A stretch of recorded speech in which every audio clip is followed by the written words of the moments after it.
മറ്റൊരു വാർത്തയിലേക്ക് വനിതാ പോലീസ് ഉദ്യോഗസ്ഥരെ ഫോൺ വിളിച്ച് അശ്ലീലം പറയുന്ന യുവാവിനെ പോലീസ് കസ്റ്റഡിയിലെടുത്തു.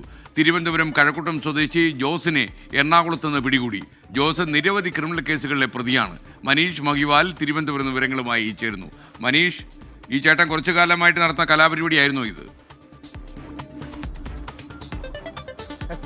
ഈ ഒരു പ്രതിക്ക് പ്രത്യേക തരത്തിലുള്ള ഒരു ഹോബിയാണുള്ളത്. അതായത് കാക്കി അണിഞ്ഞ പോലീസ് ഉദ്യോഗസ്ഥർ, പ്രത്യേകിച്ച് വനിതാ പോലീസ് ഉദ്യോഗസ്ഥരെ കണ്ടാൽ ഇയാൾ അവരുടെ നമ്പർ സംഘടിപ്പിച്ച ശേഷം ഇവരെ ഫോണിൽ വിളിച്ച് അവരുടെ അശ്ലീലം പറയുക, ലൈംഗിക ചുവയോട് സംസാരിക്കുക. അങ്ങനെ IG മുതൽ DYSP CPO മുതലുള്ള വനിതാ പോലീസ് ഉദ്യോഗസ്ഥർ ഈ രീതിയിൽ അവരോട് ആ രീതിയിൽ മോശമായി പെരുമാറിയിട്ടുണ്ട്. അങ്ങനെ നിരവധി പരാതി ലഭിച്ചിട്ടുണ്ട്. ഒടുവിലായി കഴക്കൂട്ടം വനിതാ ബറ്റാലിയനിൽ നിന്നാണ് ഈ നിരവധി പരാതികൾ ഇയാൾക്കെതിരെ ലഭിച്ചത്. അങ്ങനെ കഴക്കൂട്ടം പോലീസ് ഈ സംഭവത്തിൽ കേസെടുത്ത് അന്വേഷണം ആരംഭിച്ചപ്പോഴാണ് ഇയാൾ കഴിഞ്ഞ ഒരു വർഷമായി തിരുവനന്തപുരം ജില്ലയിൽ നിന്നും നാട് കടത്തപ്പെട്ട നിലവിൽ കോട്ടയത്ത് വാടകയ്ക്ക് താമസിക്കുകയും എറണാകുളത്തൊരു മാളിൽ അവിടെ ജോലി ചെയ്ത് വരികയുമാണ്.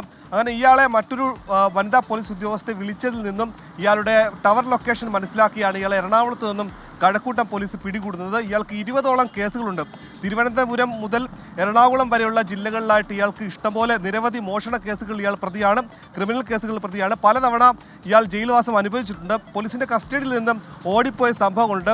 ഇതിനു മുൻപും പെൺകുട്ടികളെ, സ്ത്രീകളെയൊക്കെ തന്നെ മോശമായി പെരുമാറിയതിന് ഇയാൾക്കെതിരെ കേസുണ്ട്. പക്ഷേ ഓരോ തവണയും ജയിൽവാസം കഴിഞ്ഞ് ഇറങ്ങിയ ശേഷവും വീണ്ടും കുറ്റകൃത്യത്തിൽ ഏർപ്പെടുന്നതാണ് രീതി.